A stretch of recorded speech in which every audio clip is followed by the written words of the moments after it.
नमस्कार, ANB news में आप सभी का स्वागत है और मैं हूं आपके साथ पल्लवी राजपूत। सबसे पहले आप सभी को एएनबी न्यूज परिवार की ओर से स्वतंत्रता दिवस की हार्दिक शुभकामनाएं। अगर आपको या आपके परिवार में कोरोना वायरस के लक्षण दिखते हैं तो आप इसे नजरअंदाज ना करें और तुरंत कोरोना वायरस का टेस्ट कराएं, क्योंकि ये देखने में आया है कि देश में कोविड-19 से मरने वालों का जो आंकड़ा है वो बढ़ रहा है। उसकी एक वजह यह भी है कि कई लोग सही वक्त पर टेस्ट ही नहीं करवाते और इलाज भी नहीं करवाते और इसे नजरअंदाज करते हैं। एएनबी न्यूज आपसे रिक्वेस्ट करता है कि अगर दिखे कोरोना के लक्षण तो जल्द कराएं जांच और वायरस को जड़ से मिटाने में सहयोग करें।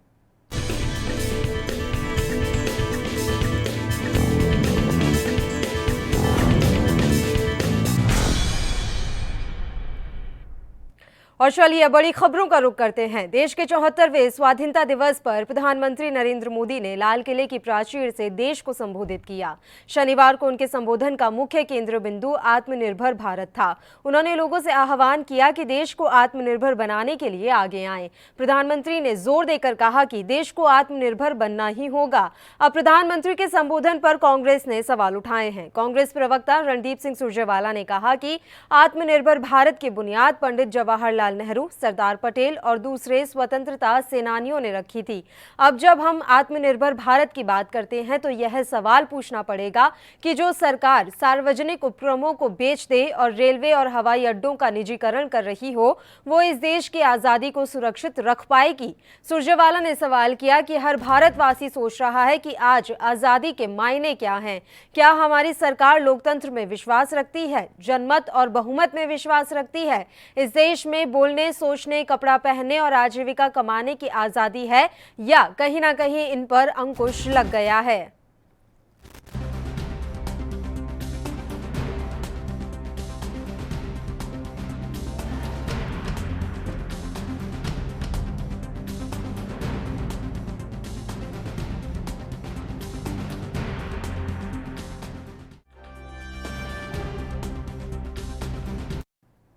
और मेरे सहयोगी सुनील हिमाचली इस खबर पर ज्यादा जानकारी के साथ इस समय फोन लाइन पर हमारे साथ जुड़े हुए हैं। सुनील, मैं आपसे जानकारी चाहूंगी। देखिए, जिस तरह से आज आत्मनिर्भर भारत की बात प्रधानमंत्री नरेंद्र मोदी ने लाल किले से की है, उसके बाद अब ये एक और बार चर्चा का विषय बन गया है। कांग्रेस ने सवाल उठाए हैं कि आखिर कैसे बनाएंगे देश को आत्मनिर्भर।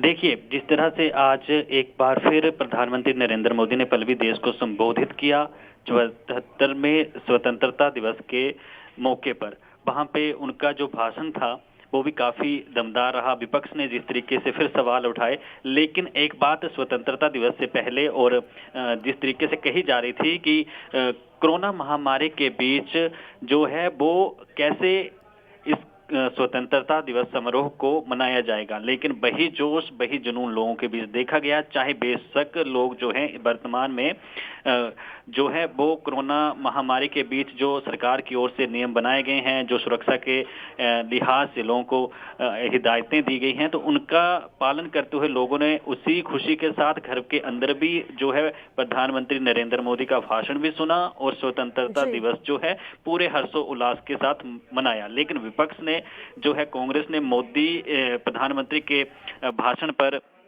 जिस तरीके से सवाल उठाए हैं, जिस तरीके से बातें कही।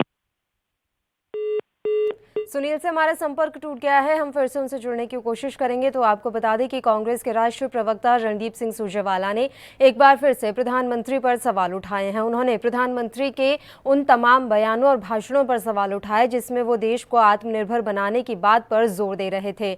आपको बता दें कि रणदीप सिंह सुरजेवाला ने कहा है कि आखिर कैसे बनाएंगे आप देश को आत्मनिर्भर। जो सरकार तमाम सार्वजनिक उपक्रमों को बेच दे, रेलवे और हवाई अड्डे का निजीकरण कर दे, वो सरकार कैसे देश को आत्मनिर्भर बनाएगी? ये तमाम जो सवाल हैं वो पूछे गए हैं कांग्रेस की तरफ से। आपको हम यहाँ जानकारी दे दें कि लगातार कांग्रेस की तरफ से सवाल उठाए जाते रहे हैं, आत्मनिर्भर भारत से लेकर देश के युवाओं को रोजगार देने तक। और जिस तरह से अर्थव्यवस्था इस समय निढाल हो चुकी है, उस अर्थव्यवस्था को बूस्ट देने से लेकर और तमाम ऐसी बातें हैं जिन पर कांग्रेस की तरफ से सवाल उठाए जाते रहे हैं। और आज एक बार फिर जब लाल किले से प्रधानमंत्री नरेंद्र मोदी देश को संबोधित कर रहे थे और उन्होंने आत्मनिर्भर भारत पर जोर दिया, उसके बाद से एक बार फिर ये चर्चा का विषय बन गया है। और अब कांग्रेस ने फिर सवाल उठाए हैं कि देश के प्रधानमंत्री देश को बताएं तो सही कि आखिर कैसे देश को आत्मनिर्भर बनाया जाएगा। मेरे सहयोगी सुनील एक बार फिर से फोन लाइन पर हमारे साथ जुड़े हुए हैं।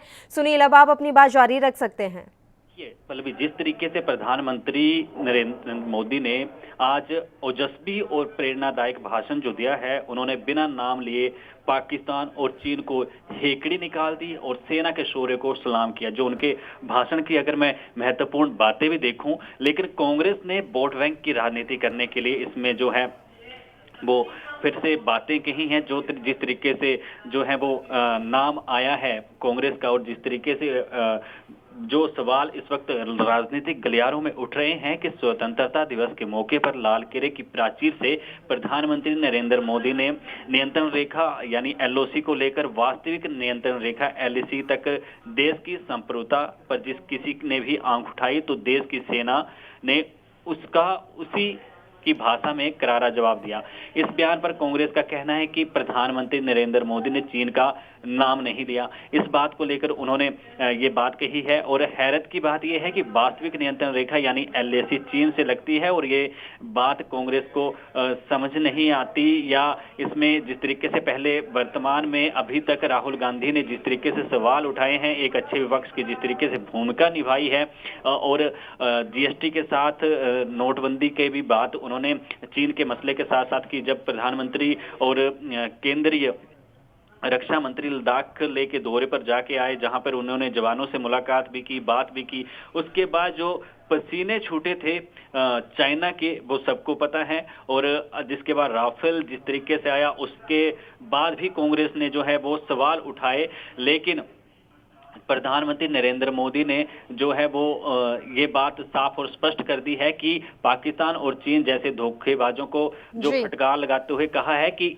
इतनी आपदा के बाद भी सीमा पर देश के सामर्थ्य को चुनौती देने की गंदी कोशिश हुई है, और एलओसी से लेकर लैक तक देश की संप्रभुता पर जिस किसी ने भी जिस तरीके से आंख उठाने की बात कही है, और उन्होंने ये भी कहा है कि सुनील, आज काफी प्रभावी उनका संबोधन रहा और देश की तमाम जनता ने आज उनका संबोधन सुना है। उन्होंने बातें काफी रखी हैं, उन्होंने अपनी मंशा को भी आज व्यक्त किया है कि वो देश का भविष्य किस तरह से चाहते हैं। लेकिन अब कांग्रेस सवाल इस पर उठा रही है। खैर, ये राजनीति है और कहीं ना कहीं राजनीति में ऐसा ही होता है कि जो भी मंशा हो देश के प्रधानमंत्री की या देश की सत्ता पक्ष की, तो उस पर विपक्ष सवाल उठाता ही है। और अब देखने वाली बात ये होगी कि इस पर ये राजनीति आत्मनिर्भर भारत को लेकर जो बयानबाजी चल रही है वो कितनी आगे तक जाती है।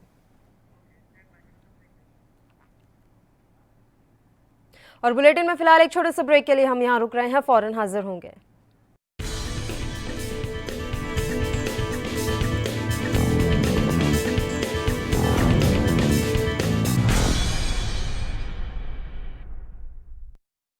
सीपी सिंह परमार ब्लॉक प्रमुख की तरफ से सभी देशवासियों और क्षेत्रवासियों को स्वतंत्रता दिवस की हार्दिक शुभकामनाएं। वीरेंद्र साहे त्रिपाठी एडीओ पंचायत मऊरानीपुर की तरफ से सभी देशवासियों और क्षेत्रवासियों को 15 अगस्त की ढेर सारी शुभकामनाएं। मऊरानीपुर की तरफ से समस्त क्षेत्रवासियों को 15 अगस्त की ढेर सारी शुभकामनाएं।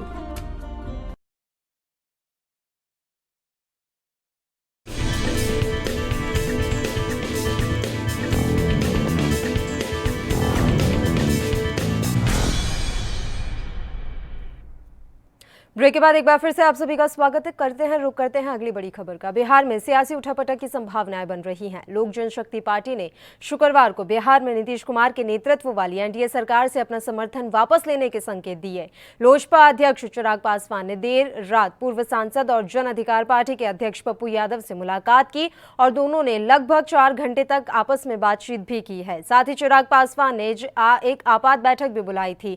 चिराग पासवान के मुख्यमंत्री नीतीश कुमार के साथ जो तल्ख तेवर हैं वो लगातार बरकरार हैं। बताया गया है कि लोजपा ने एनडीए सरकार से अपना समर्थन वापस लेने का निर्णय वरिष्ठ जदयू नेता ललन सिंह पर प्रधानमंत्री नरेंद्र मोदी का अपमान करने के आरोप लगाने के बाद लिया है। सूत्रों ने बताया कि शुक्रवार देर रात चिराग पासवान और पप्पू यादव के बीच मुलाकात हुई है और दोनों ही नेताओं ने करीब 4 घंटे तक बंद कमरे में बातचीत की है। हालांकि दोनों के बीच किस बात को लेकर चर्चा हुई इसकी जानकारी नहीं दी गई है, लेकिन माना जा रहा है कि पासवान और और पप्पू के बीच बिहार में थर्ड फ्रंट बनाने को लेकर चर्चा हुई है। तो ये एक अहम खबर, बिहार में अभी इस समय सियासत अपने चरम पर है। आपको बता दें कि बिहार में विधानसभा चुनाव होने हैं, ऐसे में बिहार में सियासी समीकरण बनते और बिगड़ते नजर आ रहे हैं। अब एक बार फिर जो चिराग पासवान है उन्होंने तल्ख तेवर दिखाए हैं। आपको बता दें कि सीएम नीतीश कुमार और चिराग पासवान के बीच ये तल्खी पिछले काफी समय से चली आ रही है। इस बीच खास बात यहां पर यह है कि पप्पू यादव के साथ चिराग पासवान ने मुलाकात की है। बताया जा रहा है कि लगभग 4 घंटे उनके बीच ये मुलाकात चली, बातचीत हुई है और ये जानकारी मिल रही है सूत्रों के हवाले से कि थर्ड फ्रंट बनाने को लेकर बातचीत की गई है।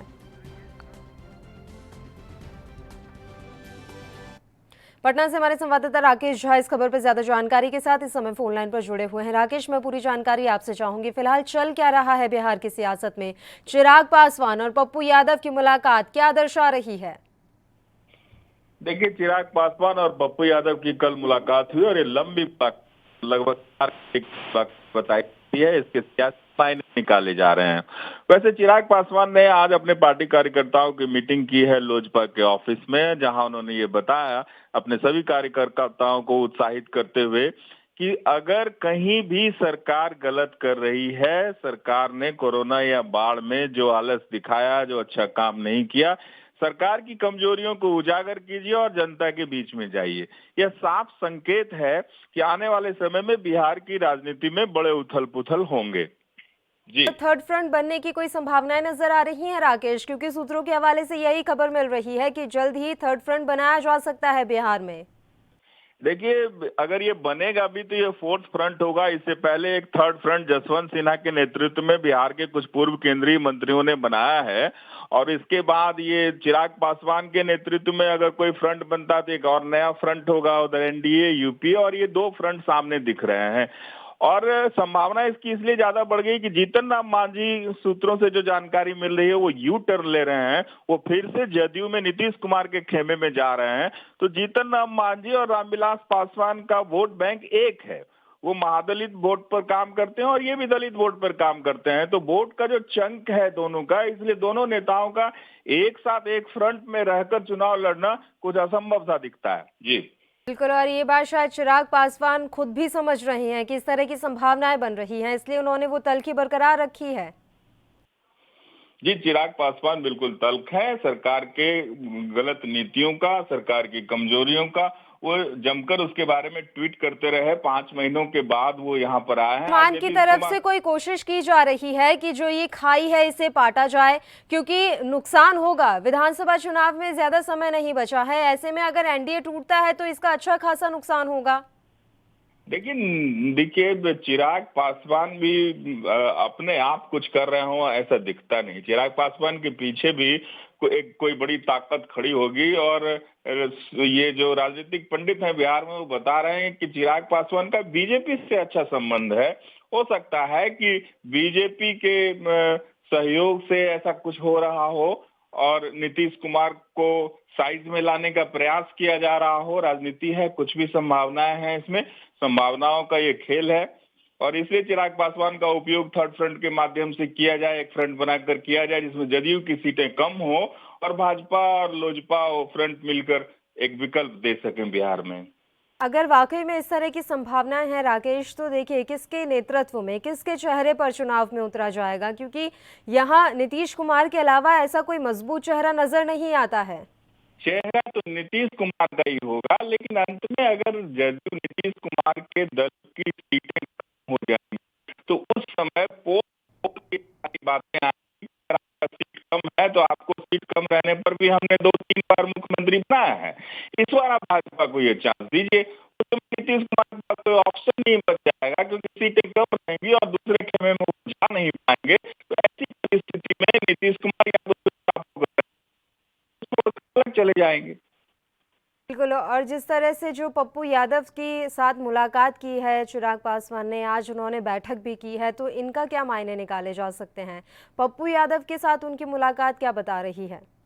देखिए, आरजेडी के यादव वोट बैंक में सेंधमारी के लिए पप्पू यादव से ये मिल सकते हैं, तो यादव और दलित पासवान का जो वोट है एक बड़ा चंक हो जाता है और पप्पू यादव जो है वो लालू यादव के साथ काम करने वाले हैं और कर्पूरी ठाकुर के साथ काम करने वाले लोग हैं। और इधर बाढ़ और कोरोना में जितने एक्टिव हो रहे हैं, इससे पप्पू यादव का कुछ नया वोट बैंक भी बना है और उभरते हुए नेता बिहार के बन रहे हैं। ऐसी परिस्थिति में उनसे अगर गठबंधन होता है तो लाभ होगा, कोई नुकसान होने की संभावना नहीं है। जी बहुत शुक्रिया राकेश, तमाम जानकारी हम तक पहुंचाने के लिए। फिलहाल एक छोटे से ब्रेक के लिए हम रुक रहे हैं, फौरन हाजिर होंगे।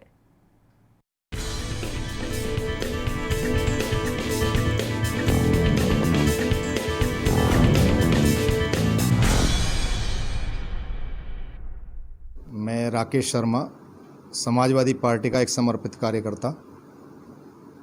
मैं अपनी ओर से पूरे देशवासियों को 74वें स्वतंत्रता दिवस की बहुत बहुत हार्दिक शुभकामनाएं देना चाहता हूं। और शहीदों के लिए मैं यही कहूंगा कि शहीदों की चिताओं पर लगेंगे हर बरस मेले, वतन पे मिटने वालों का यही बाकी निशा होगा। और अंत में सभी से एक कहना चाहूँगा कि स्वतंत्रता दिवस को सोशल डिस्टेंसिंग से अपने घर पर रह करके और बड़े सुरक्षित तरीके से मनाने का काम करें। धन्यवाद। जय हिंद।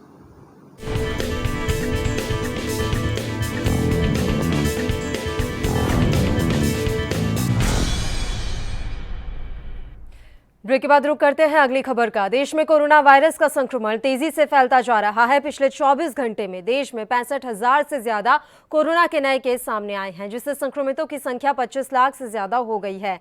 इस बीच स्कूल कॉलेज को खोलने को लेकर चर्चा भी तेज है। स्कूल कॉलेज खोलने को लेकर कई मैसेज वायरल भी हो रहे हैं। हालांकि केंद्र सरकार की ओर से अभी तक इसको लेकर कोई खबर नहीं है। केंद्र सरकार ने देश भर में अनलॉक 3 की घोषणा की। उसमें साफ कर दिया है कि स्कूल कॉलेज और सभी शिक्षण संस्थान 31 अगस्त तक बंद रहेंगे। इस बीच दिल्ली के मुख्यमंत्री अरविंद केजरीवाल ने भी स्कूल कॉलेज खोले जाने को लेकर अपना बयान दिया है। केजरीवाल ने दिल्ली सचिवालय में स्वतंत्रता दिवस पर कहा कि दिल्ली सरकार तब तक स्कूल नहीं खोलेगी जब तक कि वह शहर में कोविड-19 की स्थिति ठीक होने के बारे में पूरी तरह से आश्वस्त नहीं हो जाती। मुख्यमंत्री ने कहा कि अब सरकार के लिए स्कूली बच्चों की सुरक्षा और स्वास्थ्य बहुत महत्वपूर्ण है। उन्होंने कहा, मैं लोगों से मिलता हूं और लोग मुझे स्कूल नहीं खोलने के लिए ही कहते हैं। मैं उन्हें आश्वस्त करना चाहता हूं कि हमें उनके बच्चों की उतनी ही चिंता है जितनी चिंता वह करते हैं।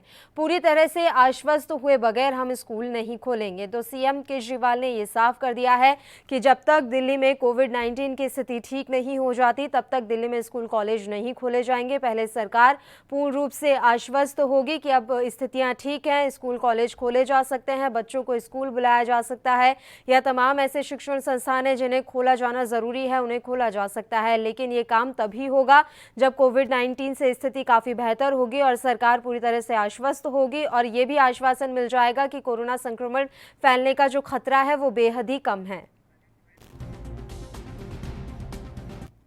खबर पर ज्यादा जानकारी के साथ हमारे दिल्ली से संवाददाता राजीव तिवारी इस समय फोन लाइन पर जुड़े हुए हैं। राजीव, पूरी जानकारी आपसे चाहेंगे। केजरीवाल ने क्लियर कर दिया है कि अभी दिल्ली में फिलहाल स्कूल कॉलेज नहीं खुलने वाले।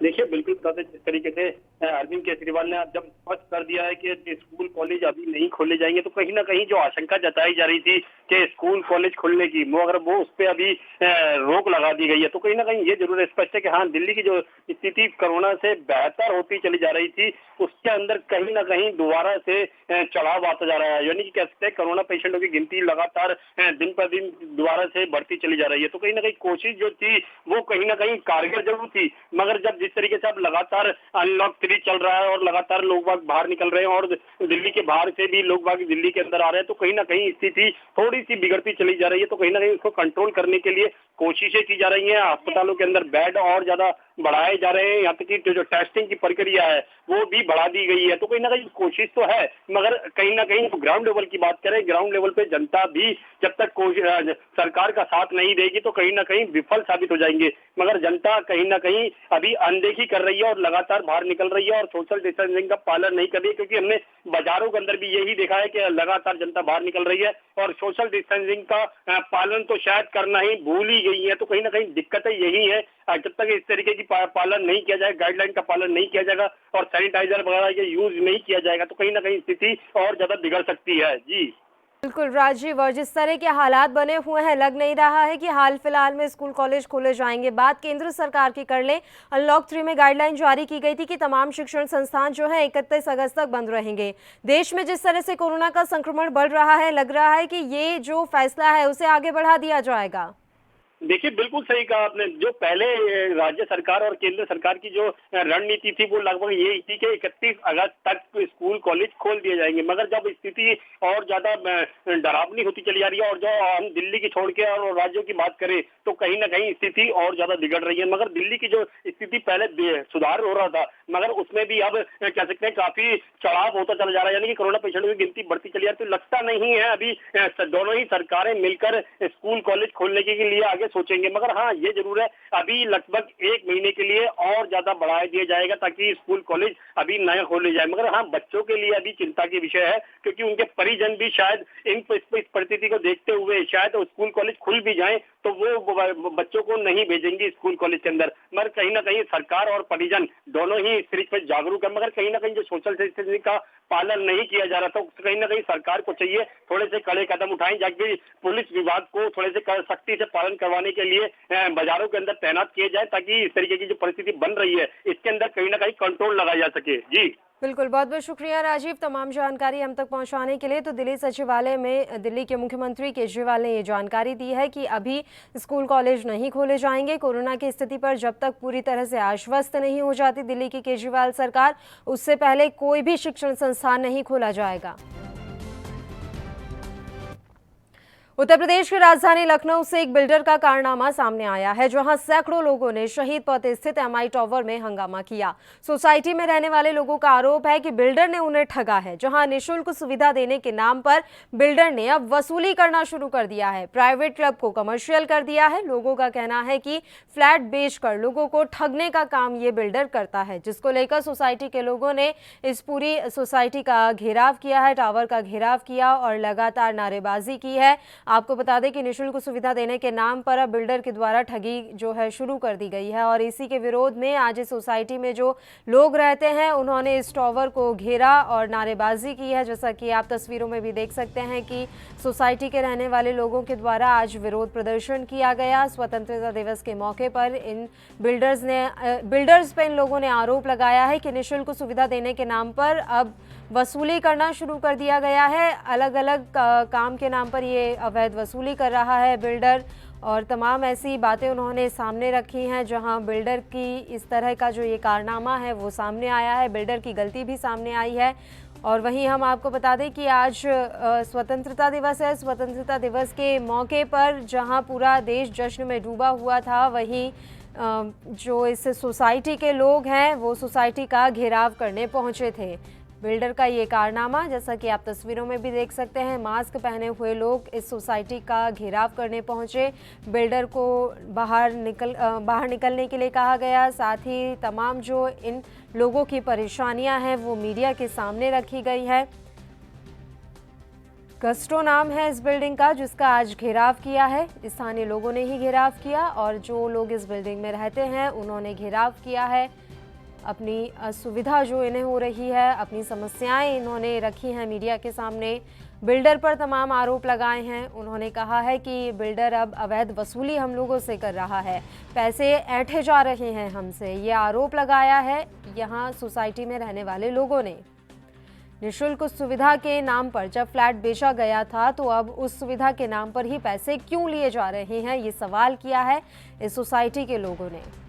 कहा गया है कि ये बड़े बड़े वादे करके, सपने दिखा के अपने फ्लैट बेच देता है, उसके बाद पैसे की उगाही करता है।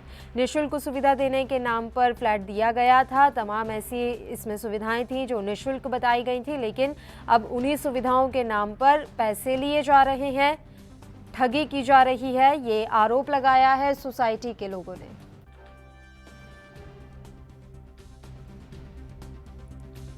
बिल्डर का ये कारनामा सामने आया है। निःशुल्क सुविधा देने के नाम पर अब ठगी शुरू कर दी है।